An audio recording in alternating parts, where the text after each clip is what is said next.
Như anh em đã biết, âm thanh của xe khi vận hành, cụ thể cũng như là po của xe thì cũng là linh hồn của chiếc xe, đúng không? Thì nó đưa cho anh em mình những cái cảm xúc mà cực kỳ phấn khích khi chạy xe. Và cụ thể là đây, chủ nhân của chiếc Norton 901 đến từ Thụy Điển đã lên cho mình một cây HP cọt. Nếu mà cây này mà anh em sử dụng và mua ngoài thị trường thì giá nó cũng phải xấp xỉ lên khoảng 22 triệu đồng, phải tầm như thế.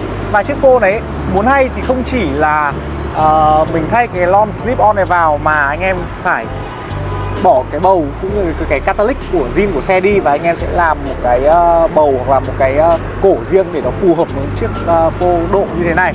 Rồi, và phần tiếp theo không thể thiếu là thưởng thức âm thanh của Norton 901 khi lên po.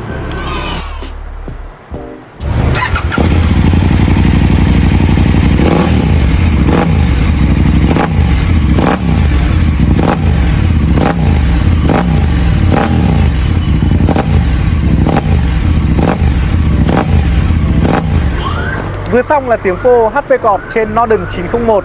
Anh em hãy cho Đức xin cảm nhận là xem tiếng po này thế nào nhá. Và anh em thích po nào hơn khi lắp trên chiếc Norton 901 này mà anh em đã từng trải nghiệm thì cho Đức xin một comment nhá, để anh em có thể trao đổi, chém gió hoặc là chẳng là bình luận cái gì đấy cho nó vui vẻ. Rồi, cảm ơn anh em.